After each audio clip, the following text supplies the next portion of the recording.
So from this point on, knowledge will be power.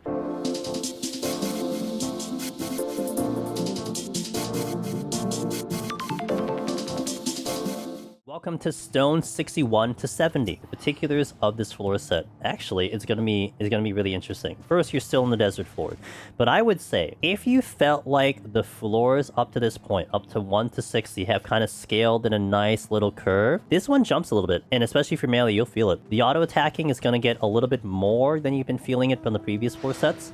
The AoEs are gonna get a little bit more tricky to remember. It's gonna start feeling very Eureka Orthos coded from this point forward, where you have a lot of kind of gotcha AoEs where they kind of show up later. A lot of like non-telegraphs that you'll see as well. So from this point on, knowledge will be power. And I would say time is still going to be okay. You're not going to really be too concerned with time, especially the way we do our kind of basic pomander management. We're still going to be checking as many chests as we can, because we still have not seen an incense in 30 floors. And hey, that happens sometimes, right? But you got to make the most of it. And it is actually a benefit for you guys, because we had to do quite a lot of bosses without an incense. So let's step into 61. Let's see what this has in store for us, and let's try to explain as much as we can going into this floor set.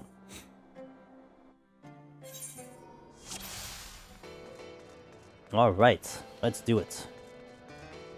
So a couple enemies here already. We got one patrol coming in here. I will use that strength regardless, just to kind of get us up to speed here. Mischief, this one will do a circle AoE on me. Hammer throw. Later on, it will do a defense boost that it will try to get off, but you can stun it to stop it. So we're going to kind of let it do its thing here. You're also going to start using a little bit more of your potions. I would say this is kind of the first floor set. Hold on, I'm going to let it use its thing. There it is. We could stun it if we want to. That's just a little bit of a defense bonus. This is going to be like the first floor set where you're going to actually feel like you need to pop those potions, especially specifically on melee. These gnomes, by the way, they do hit pretty hard. They have a little bit of a double attack here. But what's important is that it does have an ability called Plane Pound. Plane Pound will get used sometimes. And sometimes I can fight this thing for like the next 10 minutes. Not really, that's a little exaggeration. I could fight this thing for a whole minute and it never uses that Plane Pound. So you do have to watch carefully, especially as a melee, because it could just come up and snipe you. There are times when it could actually just open with it. It's like, okay, hello, this is my first move. So just be careful with that enemy, because that is a point blank and a little bit of a moderate speed point blank. We are in lizard territory, and hopefully you get to see those enemies, which I'm sure we will, because this room looks very suspicious to me.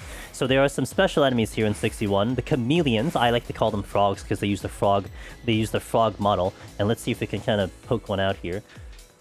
Careful. Actually, let me pull this Cliffmole first so I can make this room a little bit better. Cliffmole will do Headbutt, which is a frontal conal and a gotcha mechanic here because it uses it late.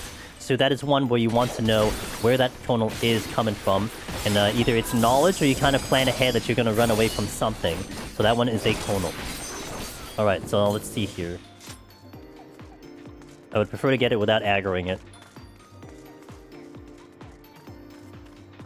It isn't here? Question mark? It's not here. Okay. I guess we'll try the next room. You're like, what are you talking about? Don't worry, don't worry. Chill. Okay, well, I'll show you, but we're definitely not gonna run away without seeing it, so... The suspense has to be there, for sure. Also, by the way, we have 3 Raising, and I honestly would recommend popping a Raising here. If you're a little unsure about these enemies, because again, things are gonna hit kind of harder here, and the scaling is a little bit higher than it had been on the previous 50 floors. So it's worth noting on that one. Okay, let's do an alteration here. This one probably has it. No, that's not good. That's where purification can come into play. Hell yeah. There it is. Okay, so here's our little special enemy over here. Forgiven Doubt. Forgiven Doubt are camoed. They're literally camouflaged, and they do not appear until you're close enough, or they're within aggro range and they try to attack you. They lose the camo buff if they do the slip of the tongue, which is their move. That is the only way that they actually dump that mechanic. If you actually witching them and you aggro them, they do not lose the mechanic. I would actually demonstrate that only if I didn't have one witching. So unfortunately, I can't demonstrate that, but we put it on different videos here and there. So this one is a little tricky, and be sure that you always keep in mind that they are here. I believe they show up in the first 3, maybe 4 floors, so you want to be very careful. Because if you're fighting something and you're running around with the enemy, and then all of a sudden you kind of get sniped by those toads, or the chameleons, that could be a little spicy. So just know that they're on the floor, and just be ready for them. There's another one. They are site aggro, by definition, it's just they are hidden. So let me see if I can get a good visual on the other one that we haven't aggroed yet, so you can see like kind of the whole mechanic. It's just really hard to approach them, because if they just happen to be facing my direction, they are 100% aggroing. Up to 64, there you go, thank you, chat. Okay, I do want to check the other rooms here. We're going to see if we can get closer to this frog, and did a good chunk of damage to me. There it is. So you can see here, it only appears when you're close enough, and this is the debuff. Unable to detect from a distance. So when we go away from it, boom, it disappears. Really special enemy here, one of my favorite enemies in all of Deep Dungeon at the moment. There's a bunch of here, but we mentioned before, in the previous floor sets, you get potsherds from starting from floor 4, not from the 1st and 3rd floor. So I could go for that bronze chest, but it's not really going to benefit me that much, so I'm just going to skip it for now. I'm going to check that last room that I haven't checked on, to kind of see if I get possible silver chests, which I would really like to see at this rate.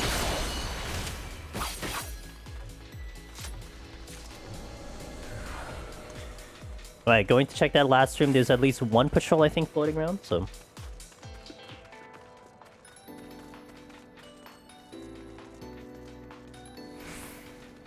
That's the one I was tracking. I'm gonna let it go through. I feel like this is okay. This might actually aggro because of the position of the rock here.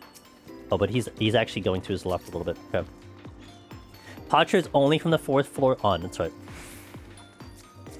And they stop in this floor set. They don't show up in 71. Oh, there's another one.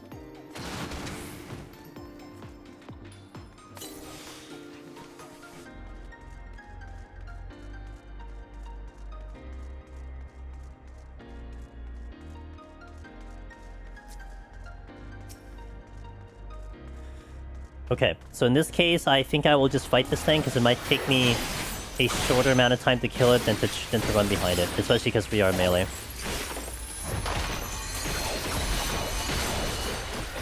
Is that the same for every floor prior? Yes.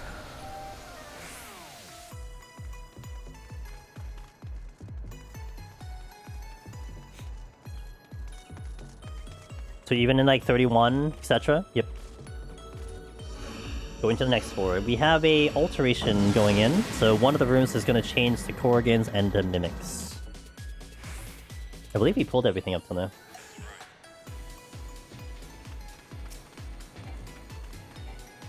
Alteration again, which we'll do again.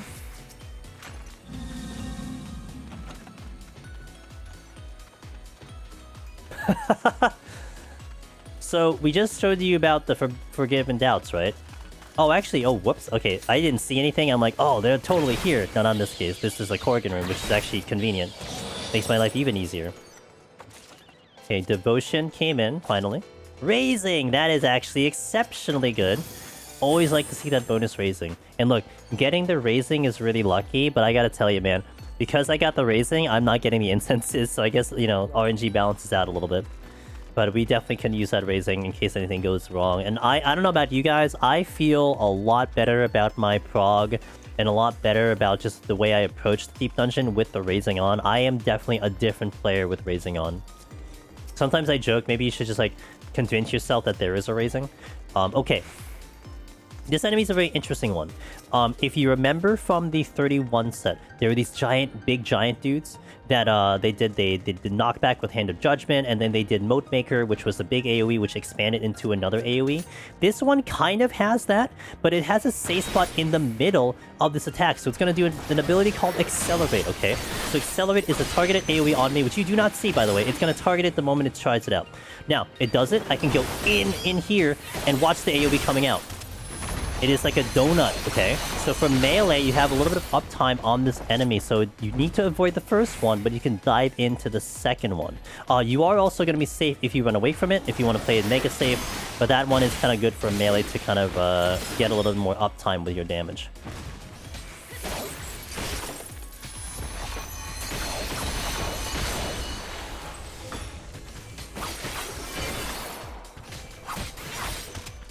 Okay, going over here. I was gonna try to delete it, but unfortunately it hit that first. I had to run away. If I didn't mention, that does do a dash in followed by a point blank, so you have to run away from it to avoid that attack. There is a votive here, so we will definitely take it in a second after I kind of get rid of this guy over here. Again, watch the Phantom AoE. Oh, and watch the Toad. Surprise, Toad. Honestly, that took me a second to react to it. Kind of funny. Okay. Gonna heal here.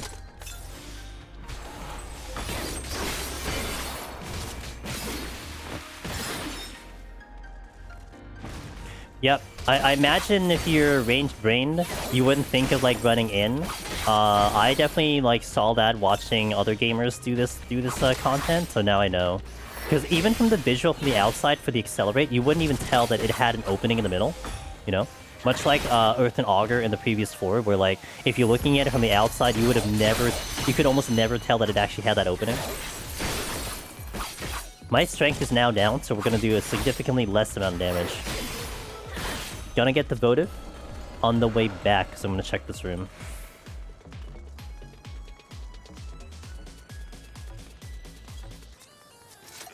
So Augur is a 270 around itself, but there's an opening in the middle of the enemy, so you can actually hug the serpent and you'll have a safe spot within its hitbox.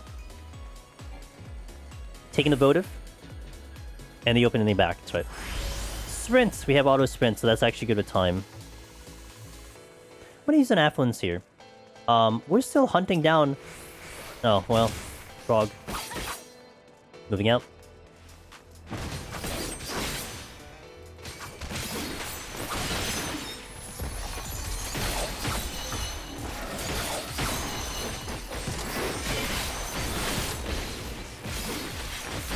Actually, a little unsure if it actually follows up with bot. Oh, it doesn't. Okay.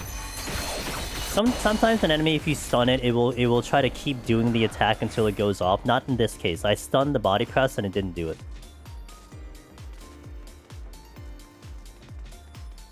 Okay, as I was saying, I'm gonna use the affluence here to kind of still boost ourselves, try to get an incense, because we have been on an incense drought for now 32 floors. We have not seen one in 32 floors, which is pretty incredible and pretty wild if you ask me, but a benefit to you guys. Hey, you don't need the incenses to get through.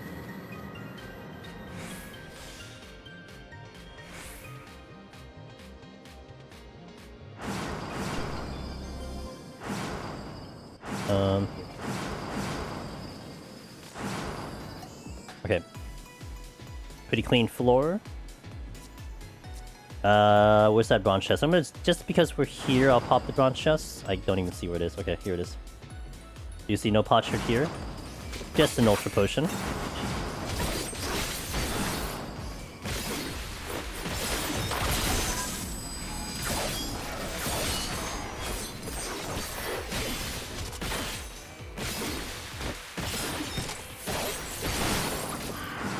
Okay. That is a very suspicious room. Very suspicious room. Oh, dude, you would walk into this fort being like, oh, there's no enemies here. Wow. So easy. Unbelievable. You know, even if I use a Pomander sight, you're not going to see them. Okay, we have mimics here. Which, by the way, mimics are now gold chests, which are now going to be a little tricky to pull because I cannot stop their their malice. Excuse me. It's infatuation in the other deep dungeons. So I would actually prefer not to pull them on a melee so I can avoid the pox coming in, but sometimes it is what it is, especially when you're opening a chest. Now here, I'm going to pull the Grudge. This is a Scorpion. It does two big moves. One move is that it'll do a line AoE, no telegraph, it's a delayed telegraph, so Hailfire, get out of the front, it's a giant line AoE. Yes, that goes through wall, because it is a line AoE. Its second move that will come up is kind of a finishing move. It'll do it at a low HP called Crystalline something. And this is a long casting, it is stunnable, Crystalline Stickers. Now with this one, it will continually use this until you kill it. So you want to make sure that you watch out for that move. But as a melee DPS, even without strength on, you're probably gonna delete it before it even becomes a concern. Plus, you have stun, so found you. I'm gonna pop a strength here. I'm gonna pull back too, because there might be another one floating around here. I gotta be careful.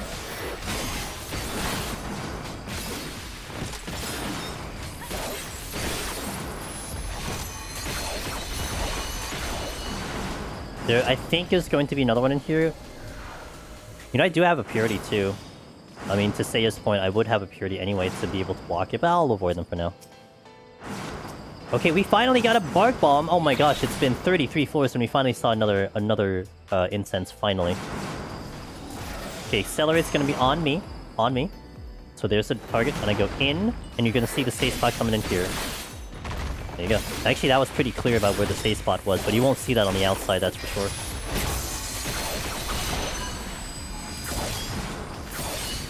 Gonna pull this one.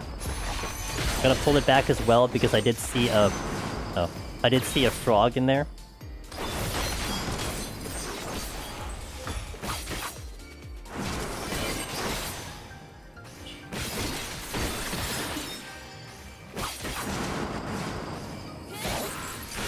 There's the frog right over there. Ah, we have another new enemy, the Riot. We're gonna pull the Riot. So if you mentioned, I had talked about this when we were fighting the Tentacle Ladies in 31+. There is... Okay, this is left side, right? So the Tentacle Ladies cast each one, like, slowly. This is where it starts to happen, where they do it back to back. So there's no casting on the right one. You gotta look for the first one and immediately go to the second side when you have to resolve this mechanic. And if it's your first time up here, you haven't seen that mechanic, whenever it says left or right, I go to my left. So if it says left side, I go left. If it goes right side, I go right. It's almost like it's telling you the direction you need to go. Instead of having to, like, turn your head, do it from, like, it's left. No. If it says left, go left. And then that's how you resolve that mechanic. And it is half the arena, so you can use the hitbox that it has to kind of judge, like this hitbox. It'll be the left side of the hitbox or right side of the hitbox. But just be ready that you have to go to one side or another side. Let's pull another one just for demonstration purposes. Because I was caught explaining here. So, we're going to watch its HP, right? It's boxed over here. So here it's going to go left. So I'm going to go left. So watch the attack and watch the animation here. See that half there? And then we go to the right. Because it will double it up. And from here on, any of the enemies that do a similar mechanic will basically be that. It'll go one side, and it'll go the other side. This is basically only like one other enemy, but worth knowing, that is for sure. I got a witching back, cool.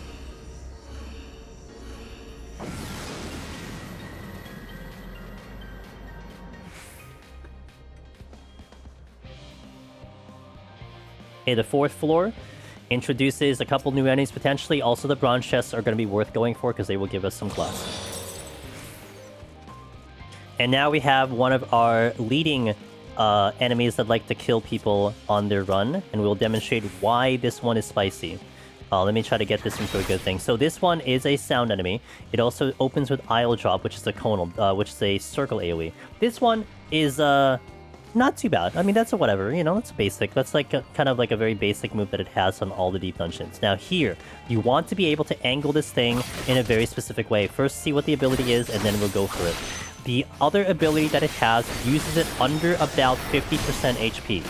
And it can use it at any time after 50%. So I'm going to hold here. Okay, I'm going to wait for it. The move is called Rock Slide. You can line of sight block Rock Slide, even though it looks like it's going to be a line AoE. But, here we go. We have to be in a really big method way. Look how big this AoE is! And this is going to kill you for sure. Ironically, this actually does a little less damage than some of the other AoEs will from some of the other enemies, but as a DPS, that doesn't matter because it's probably going to kill you regardless. That Rock Slide is very, very spicy. Those things are stunnable, so it definitely is one of those enemies that you just want to burst down as quickly as possible. Or, if you want to be a little bit more safer, kind of do like normal damage until about 75, and then blow it up after that, and save your stuns for that one, because that is... Like, trying to predict that size of the AoE is going to be something, and it's going to be very tricky, so be very careful with those, because like I said, that has definitely killed lots of enemies before. Here we're going to be a little tricky. I'm going to hit the landmine, and we're going to get these guys to a lower HP. Boom. Gotta watch my HP here, though, because that's a lot of damage. So we're going to get the quick kill on these toads here because of that landmine, and I kind of saw them already. Definitely a little bit more advanced strategy, but hey, look, if you're looking for time saves, those are little strategies that you can employ here. I'm going to pull another Imparity just to show that I could actually stun him and kind of the more proper way to fight these. We definitely want to burn it down, okay? So boom, get the first ability off, that's great. Here, I'm gonna stun it now. And then now we should be safe from the rock slide. Even if it pops out of here, it might get it off, but no. So yeah, when you get into the hallways, if you have to fight one in a hallway, please don't. But if you have to, just make sure that you kind of angle itself in a little bit of a diagonal, so you can kind of avoid any tragic situations with that. That's pretty much just geometry, so good luck with the geometry. But if anything, the safer route is just to obviously delete it before it even becomes a problem.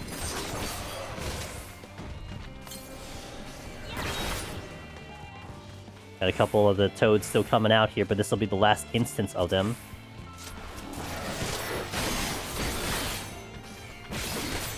Watching for the body press.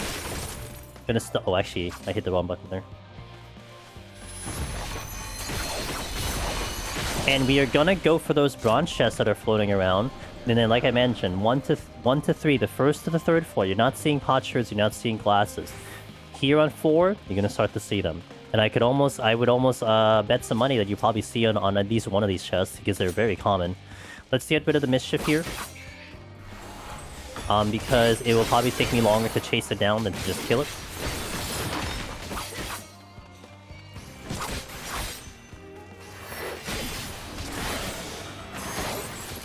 Getting ready in case it tries to go for its defense bonus, but it's probably going to be long dead before then. Exit is open. The Talos is sight, by the way. Alright. We got rid of the two frogs that were in here, the 2 chameleons, so we don't have to worry about that one. There's a scorpion that is floating around, but it's fine. Here we're going to take the extra effort to get these chests. There is that. Look, potsherds. Boom. 2. I'm actually going to avoid that chest. But definitely go for that if you're low on glasses. I looked at that room and I saw one of the enemies pointing in the direction I need to go to, so I may have to fight it. And like our time is pretty good. Like I would say it's pretty average. But hey, that's one of like the time-saving things you can do, right? It's like, you know what? I'll skip that room to save some time. So in case your time is a little bit low, not a bad thing to consider. Unless, of course, you're in dire need for those glass, then please, by all means, go for that. Okay, no knockback. Silver chests. Are we gonna cap out our... Oh, we are! Finally! Oh my gosh. This floor set has finally given us what we needed. Amazing. So here, and okay, this is something I've said in a couple other kind of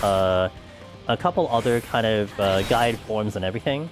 There is kind of a, I have a little bit of a superstition, that sometimes there's like a modified RNG when you do your runs. Sometimes it'll lean heavy into steel. Sometimes it'll lean heavy into strength, or it'll lean heavy into raisings or something like that. So, a lot of times, I will actually play my Pomanders in respect to the way the game seems to be giving me things. So, for instance, up until this point, our Pomanders, our incenses have been so rare. Typically, I'd like to keep my incenses at 2 instead of 3, but just because I may not see another one for a while, I'm actually going to hold on to the 3. A little bit of, like, again, a little bit of superstition with that. But that's where, like, sometimes the strategies that I mention or something are not going to necessarily be following a book. They kind of are a little bit of, like, a gut check, if you will. So, since it seems like the incenses are low, I'll kind of hold on to it for a little bit unless I see a lot more. Alright, we have a couple new enemies over here. We have the Queen. That is a terrible timing, but that's okay. I think we'll be alive here. The Queen does Unfinal Sting, which is something you saw on the first floor, but this one is not telegraphed. It'll be just doing the basic one, it will kill you for sure. It has a second move called Final Sting, which is very traditional for AP. That will be kind of its finishing move, and it's a long cast, so for melee you're going to be okay. But what I did learn about Final Sting is that it is more of a buff. So what happens is, if it uses Final Sting, it will use it, and then it will track you down, and then it will drop itself on you like a kamikaze. So you definitely have to either stop it or kill it before it really gets that move off, so you don't want to just kind of run away from it, ideally. So it definitely has to perish before that happens, so... You'll see that move, I think. I hit the wrong button. You'll see that move in a little bit. I'm going to let it kind of go off here so we can stun it. There's... Oh, not yet. One more hit. There's the Final Sting. Good. We could stun the Final Sting. So there you go, that's the demonstration for that one. I'll pull this Scorpion so it's not in my way. Hailfire is going to come out. Kind of a really good idea, by the way, is a melee. You don't need positionals here, by the way, in case that wasn't obvious. There's no positionals for melee in Deep Dungeon.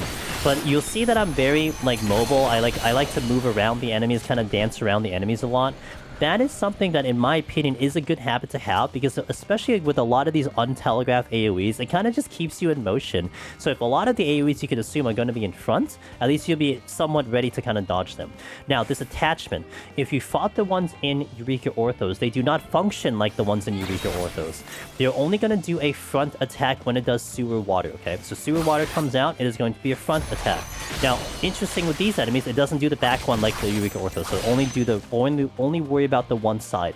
Interesting with these enemies is that it does possess the ability to go and attack backwards, but the only way it will really do backwards is if you're already back behind it and then it tries to use Sewer Water. So in this case, I'm not going to be really worried about it being like very trickery and trying to use that backwards one when I'm already facing it, so it's based on a target. That is certainly more of a party mechanic, because if you have multiple people and you're fighting it in different directions, then it has a chance to go hitting behind it. But in this case, we can kind of just kill it, just assume that it's going to go in the front and run behind it, and not have to worry about the second attack. Again, Eureka Orthos, the same similar enemy will do that, but go front and back and kind of catch you, kind of sleeping if you kind of only dodge behind and not dodge the other one. Luckily, this one doesn't do that. So those we have pulled and have gone through. Those, by the way, those Sewer Water dudes are sound, and the bees are sight. So you can walk past those Sewer Water. If we have another one, I'll definitely demonstrate it. Also, these ones I'm going to demonstrate for the aggro as well, so you can see that. We do want the bronze chest too. I believe these are actually sound.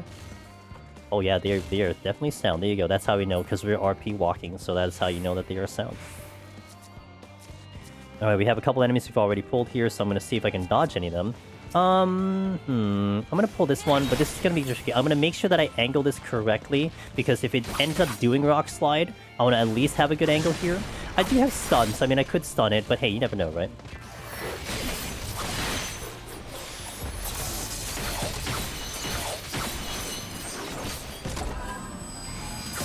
Luckily, it didn't get it off, so we're okay there. This is a chest over here. Possibly could be a Mimic, so we wanna watch out for that. Don't visually see the exit at the moment. I see the exit now. Exit's over to the right side. If you saw it, like, look. Very slightly you see it right there. Boom. I don't have to go into that room. I know the exit's over there. So I do want to continue to check chests right now. I'm actually really not looking for anything. I could use another strength here, because I just use one. We can also demonstrate the attachment being a sound aggro. Haste. We'll get that actually on the way back. Alright, so I'm going to walk in front of it. If this is sight aggro, it will aggro. If it's sound, it didn't aggro. So there you go. Sound aggro. They are big and intimidating. I know this is from a raid, one of the previous raids. There's 3 of them. There's actually no chest here, so I'm just gonna go out of here.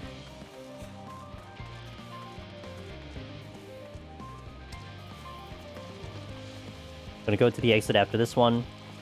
Time is pretty good. This is actually the first time I get to talk about our time check, because we really haven't had to really talk about time checking and time management, because we've been kind of flying through and just kind of like vibing. But this is where the floors really start to get more difficult. It is totally possible to go like some of the old school methods of doing timing was like, okay, every 6 minutes. You have a 60-minute instance, so you go 6 minutes per floor, average it out for 6 minutes. For me, I used to do that, but I've gone away from that. The only time check I do is actually this one coming up, checking into the 66th floor or the 6th floor of the Deep Dungeon. And what I'm looking for is am I over or under 30 minutes? Now let me take care of this Mimic first, because this actually does a little bit complicated. I'm going to have the Purity here. As we're going to showcase, we cannot stun that Mimic anymore, so we're going to have to take the Pox, and Pox management right now. So we have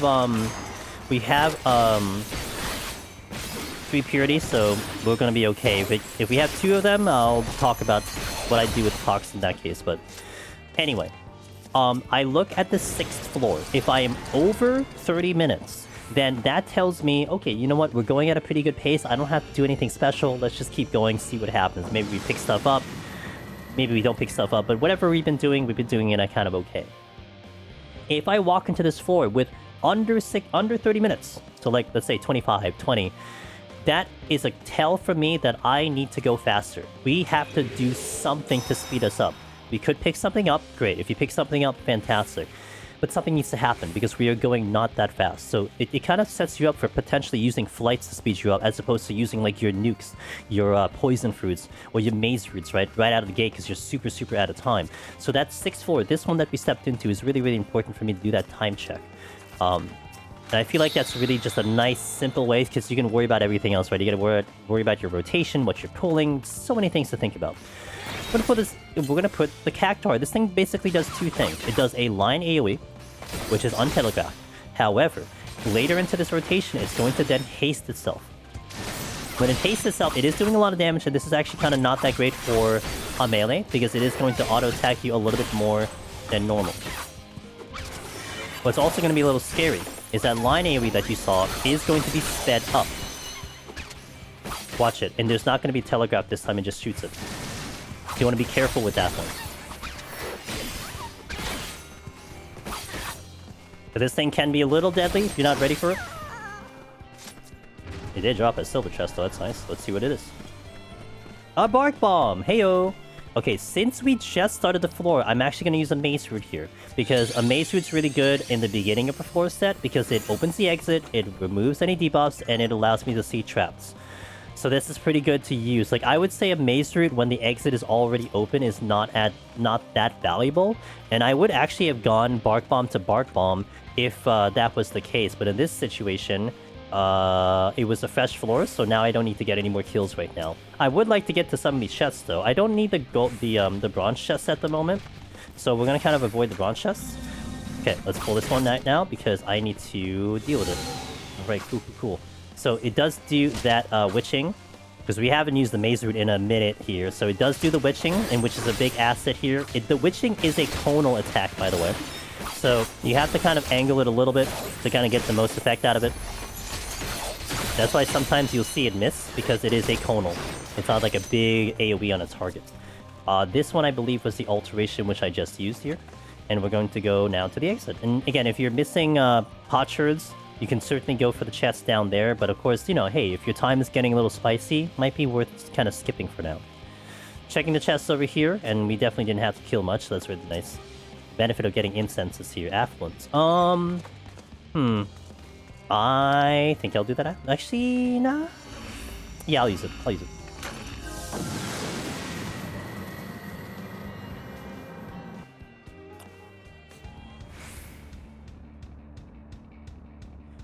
Okay, let's see what we got. We have one new enemy here, which is the Basilisk. The Talos is coming this way, so we'll pull the Talos first. Get rid of this thing. Unstunnable, by the way. Going in.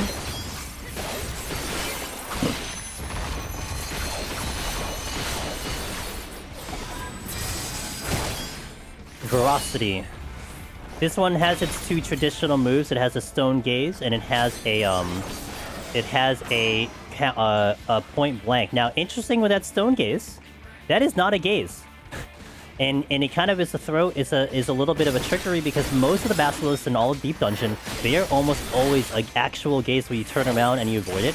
That's not a gaze. It does not have that animation, so you need to not be in front, otherwise you are getting petrified. So we have to be behind because it is a traditional conal. So note that for yourselves, because you're definitely going to die to the body slam directly after.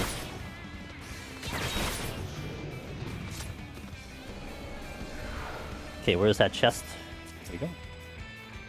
Talos coming into play, so we're going to pull that one. Side aggro, but we'll get rid of it so it doesn't kind of trick us up later on. Respecting the accelerate here. Gonna dive back in after the move goes off.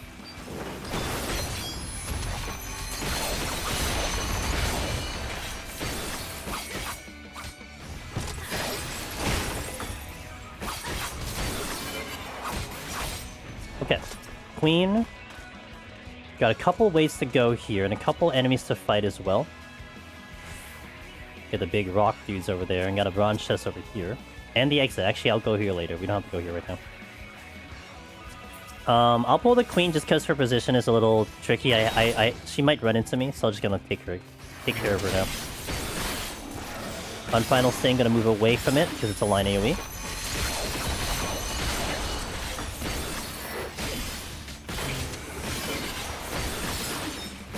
Now we have 2 ways to go. I'm gonna stun that final sting. I'm gonna go this way first. It's gonna keep using final sting, by the way, in case that wasn't obvious. Okay, gonna pop the steal. Looks like 2 rooms down that direction, because the way the rooms are oriented, so this is a really big map. But again, we do want to check as much as we can, just out of a good habit here. Chests, fortune, I'll use it, sure.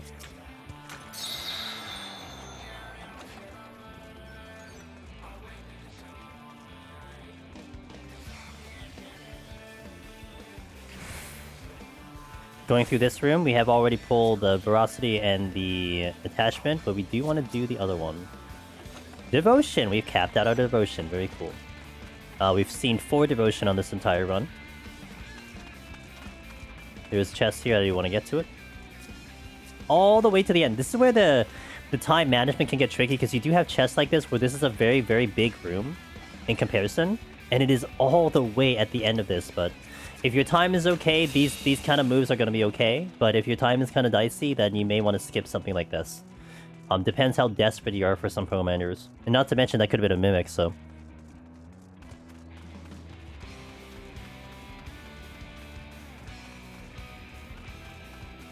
pulling this one. So this has 2 moves. I may not see the other one, but it has a landslide move, which is a conal. Ooh, we saw the other one! Boulder Dots, okay. Boulder Toss is traditional AoE that it does on you. This other move that it has is Landslide, which is a conal in front of it, and it is a little bit of a gotcha mechanic as well. So I'm going to see if it does it. I'm going to actually kind of wait for it to do it, so we may not pull another one. There it is, Landslip, my apologies. Watch the conal. Boom, there you go. So that's all it does. But it does do it a little bit on the random interval. So it won't be a predictable attack, you just have to make sure that you're ready for both of them. Here we got our free kills on the Korrigan, so we can probably get out of this floor set a lot faster than I was originally. Except we got a Mimic, so, you know, YOLO. Now we're gonna have to deal with our Pox situation. Alright, so now that we have, we're going to have to deal with Pox now. What do you do about Pox in a melee? Well, I got a little bit of my own kind of strategy with it. First and foremost, in this deep dungeon, I do feel like Pox is like kind of whatever. The only real bad thing with Pox is that it will just do... it will kind of knock off your... we're going to use the devotion here, which is the extra. Because it's going to knock off your auto-healing. And look at how much it's ticking. 329 compared to like the 6-digit amount of damage that I have. So it's not going to be that risky in terms of like the damage that it's doing. But you don't get the auto-regen. So the biggest thing that could hurt us right now is a no-item situation. Because a no-item floor means we can't use regen potions, and that also means that we don't get our HP back on combat unless we're using one of the incenses. So that could force a Pomander if you do go into that situation. Now, the justification I have with Pox and a job that doesn't have an interrupt, basically I think about what are the worst case scenarios when you have Pox on. One worst case scenario is the boss. Now granted, most bosses you're probably going to use a Bark Bomb, so it's kind of whatever. But a boss is kind of a bad situation. In PT, your other bad situations are no items, which I just mentioned, and if you get into a transformation. So let's say for instance, okay, we actually have a devotion coming up. If I still have this Pox on by the time I get to 69, nice, with the devotion, I may want to make sure that I have that purity off. Otherwise, I'm running a risk where if I hit a landmine, I am not getting that HP back, and that could be a bit of a problem. So it kind of depends here. I like to use the purity if I have 3 right away, but if I'm sitting on 2, then I want to make sure that I kind of find a little bit of a strategic method to use it so I don't go to 0, otherwise it kind of handcuffs me. What if I run into those situations and I don't have purity? Well, that's bad. But in this case, I want to ride the Pox because right now, it's okay to have Pox. It's not that bad, it's okay. You know, I have a little less damage, but it's not threatening me at the moment, right? So that's kind of the idea there. Also, we just picked up the Purification. What does the Purification do? It removes any buffs that you can cleanse. A Purity, while it can cleanse the Pox, it's not categorized under that kind of ruling. So if I use a Purification right now, which I will just to showcase, it does not get rid of the pox, nor does it protect you against the malice. So I'm going to use it just to show. So it's still there. So it doesn't quite work that way, unfortunately. But yes, so that's kind of my logic there with the pox. You're kind of using the purity when it's the most deadliest, or the most painful way of having a pox on. So in this case, it may take me 7 minutes to get off this 4 potentially. So I might be able to get rid of this purity by the time I go into the next floor. And it is also 69, and it is the 9th floor, so I might be able to be very careful and try to not take as much damage and then be okay. I think between the Godmother and the Mud Ball, if I have the Mud Ball, it would be more dangerous to have Pox on because of the way that we have our line AoE. But if I have the Godmother, that might be a little less threatening because I could still hug the wall and still kill things along the wall. So it kind of depends on what that votive is going to be. So let's try to make our way over there because we still have to find it. Watching the AoE here, it opens with Landslip. So notice earlier it opened with Boulder's Toss, now it opened with Landslip.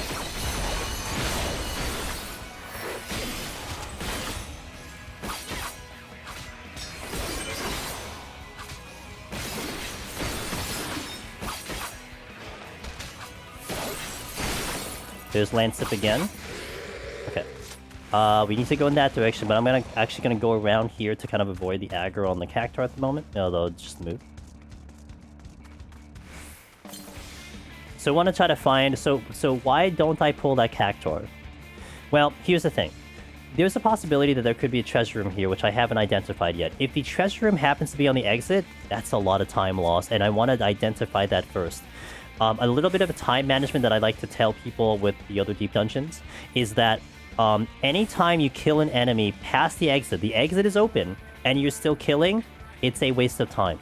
Because you could have tried to got to the exit sooner, you could have opened the chest earlier to avoid these things from happening. So if there's a treasure room on this exit, that could cause a lot of havoc if I have already been killing my way through here. So this kind of navigation is not too bad in general, especially because you're melee. Like, you don't really have to worry about your cooldowns, etc. because you're very strong, so things are just going to come up whenever. We did get the bomb, so it actually is not a bad thing to have with Pox on, so we'll adjust my strategy as such.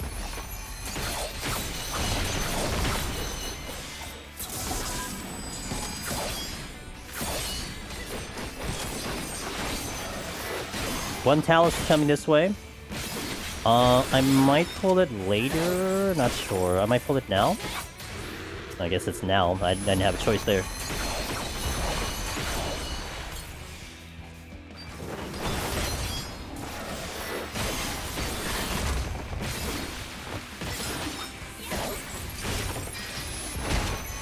Another reason why the Flame Ghost is fine with Pox is that it has an inherent maximum HP increase.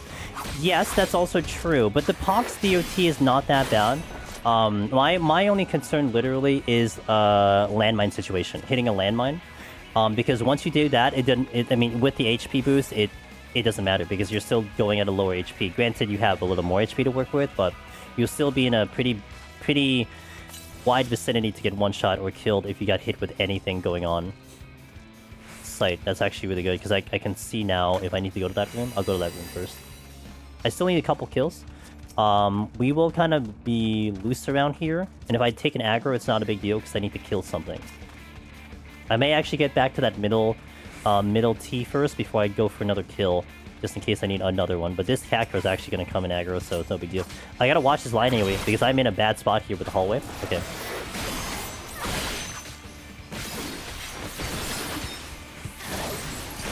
That was a wide line AoE.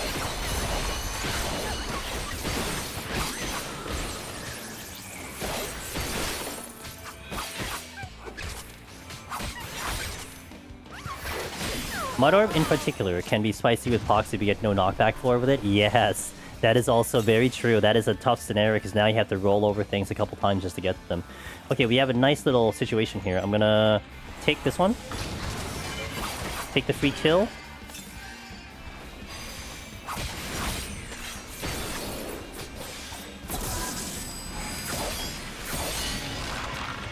Take this one now because it's at a lower HP. So we hit that landmine intentionally because I saw it. so that we can try to get a little bit of a faster kill on enemies here. Not a terrible time, not a terrible thing if the opportunity is there. Stun is really good for that. Extra heals is going to be good for that. So if you had a steal on, that's also really good.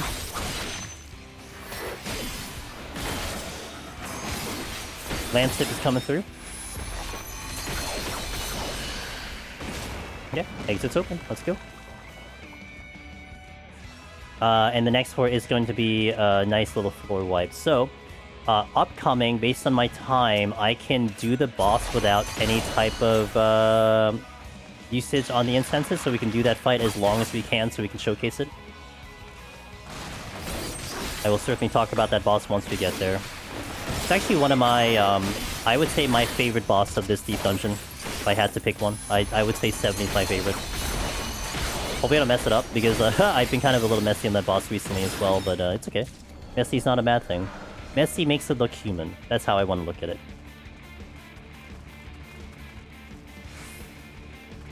Okay, and we have 1 minute left on the Pox, so honestly, by the time we finish up with Godmother, then that Pox is gone. So in this case, we didn't have to use the Purity. Some of the floors on these Amarang sets feel illegally huge. It's also the forking. I think that's what it is. Because they fork in multiple directions, that's what makes it, like, extra big. Because you have to backtrack so much. I mean, if it was 10 tiles but a straight line, that's not so bad, right? Unless, of course, the exit was on, like, tile 2 and you have to go all the way to tile 10, then that's different. Okay, this is where this gets a little tricky here. Now, this is an interesting silver chest, okay? Okay, think about this. I was just joking about a straight line, where you had one room that was, like, one tile, and then the exit's on tile 6. So if your time is a little tight here, that silver chest could be pretty big waste of time running back and forth. So you have to kind of think to yourself, okay, what is my incense situation here, right? Do I need an incense right now? That's going to be interesting. So right now, I would say that I don't need one, because a maze route will help me on the next floor set, but I don't really need one, because I want the bark bombs to be for the bosses. So I have one bark bomb for 70, potentially, which I will not use, actually. I have one bark bomb for 80. And in this case, I want to keep them in the inventory, so I may not actually go back to go get that thing, especially if time is tight. So that's where, like, while we're doing this killing with the Godmother, we can kind of, like, think about these strategies. Also, if you didn't know, you can open them transformed. You can open bronze chests only, not gold chests. I'll go to this gold chest and I'll show you. Bronze chests can open because the item goes into your inventory. We'll try to touch this gold chest and you'll see we'll get an error message. The Pox, by the way, is gone, so I can kind of be a little bit more careless with the room. So see, we get an error message, unable to execute while transformed. Now in this case, because I have to backtrack because I missed that room towards the north, I may actually check that silver chest anyway, but I don't really need to, because I have kind of the loadout that I would like to have. Poison Fruit and Bark Bomb at the moment.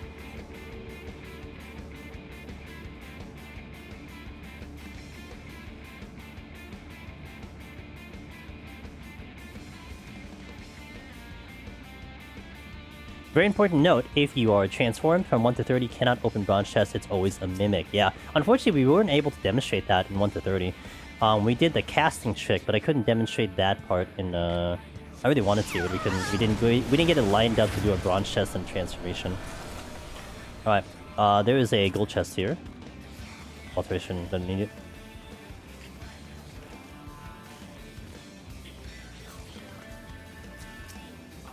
Okay, Flight, don't need that either. We're just gonna go... Oh, I'll check that last room, because I could use a strength here. We definitely will use a steal on the boss. I may actually hold on to the strength and not strength. So this way you can see a lot of rotations on this boss coming up. We have a lot of time for it, so it won't be a big deal. Steal and haste on the boss. Hey, the more times you see the boss, the better. That's how I look at it. The 3 things that would have been good if the next floor was not a boss floor. Flight, Alteration, Affluence. One combination of those are good.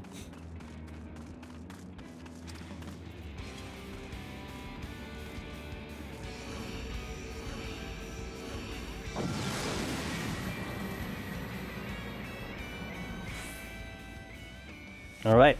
Cyclops boss. This is a fast fight. So we're going to kind of go through what I actually want to do here. Is we'll explain the mechanic on his first cycle, then really start to do kind of more damage on his second cycle, okay? So let's pull this thing. I'll just run GCs, not really too much here, because we're going to showcase to you what this boss does. First move that's going to do, it's going to jump to one side of the arena.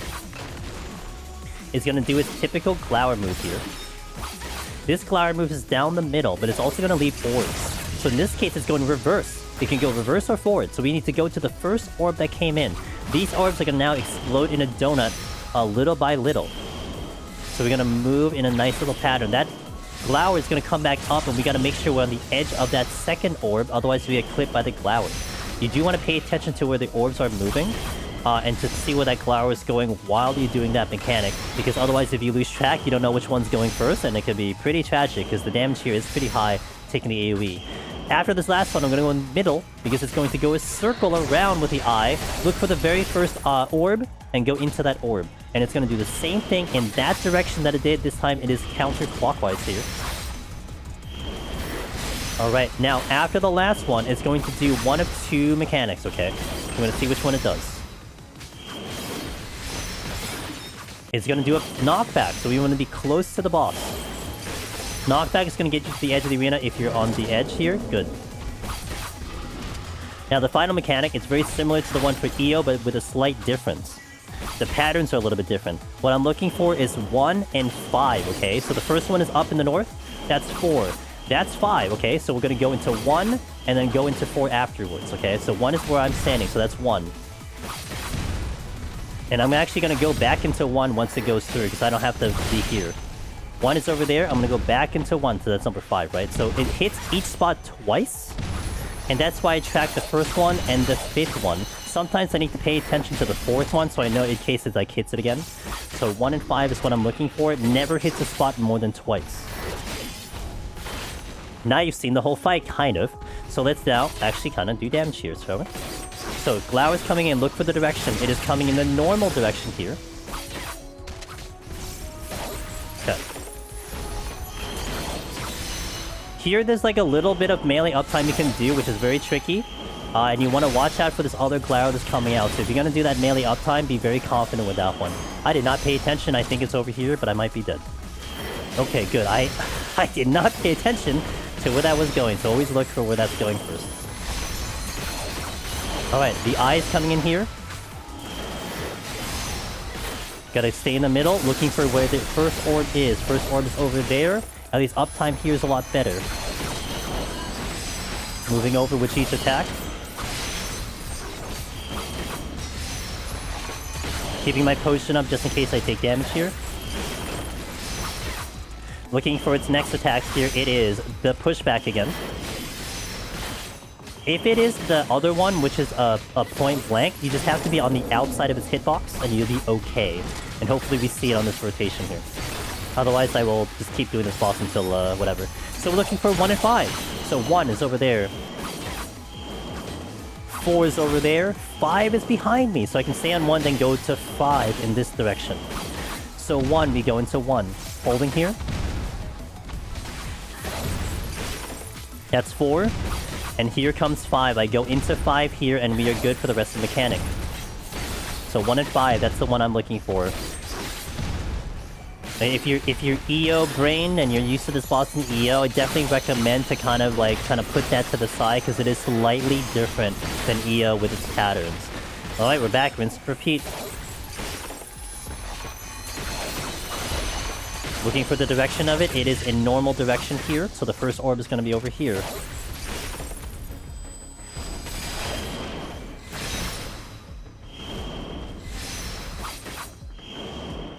Watching for the direction there.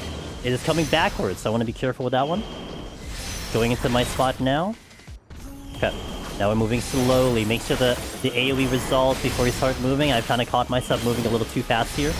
Looking at the direction of the circle coming out. But it's okay, I can resolve this mechanic first.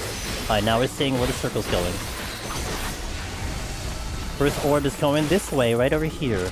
There's like a little delay when it shows up, so you can at least tell which one it is and then seeing the direction. It now changed it, unlike last time, so...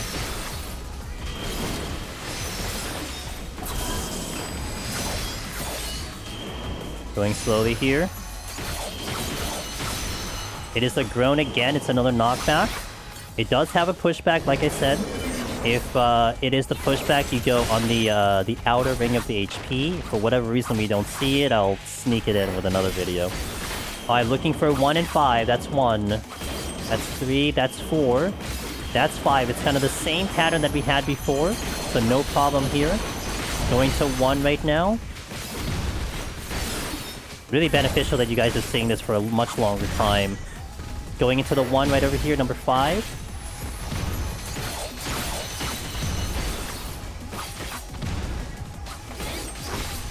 Alright, rinse and repeat. Back in. Let's go. Time is good. We're at 5 minutes. I have no problem doing this boss longer and longer so you can see more turns of it. Looking for the direction of that glower, if it's going forward or backward. It is going... Oh, gosh. Okay. I was directly into that AoE. Oh, that's how much damage you take, by the way.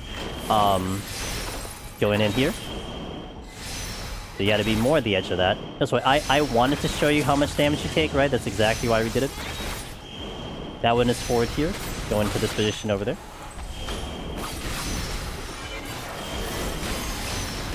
Yeah, 1 room for error. You can take 1 hit there before things really go south. Okay, watching the circle here. Circle is going that way. I'm starting with this orb and going into clockwise.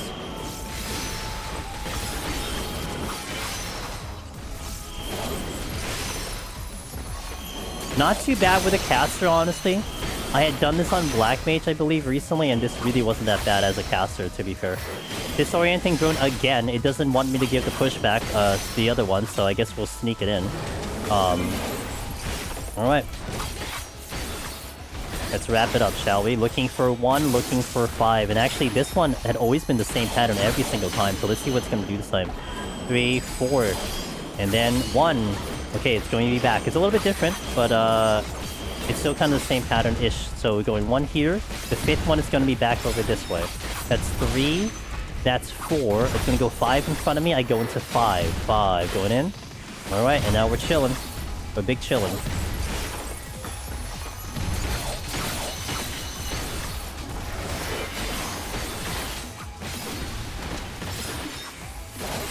Just going to jump in a second.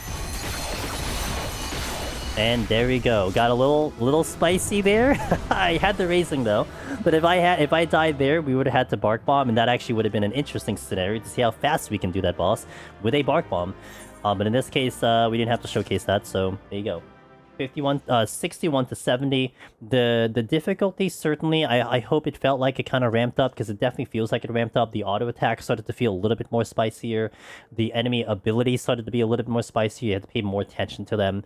That boss is certainly a very fast boss, so that might be... I know I've heard within the community that boss has tricked up some people. I personally like it because I like the faster bosses, but that's 61 to 70.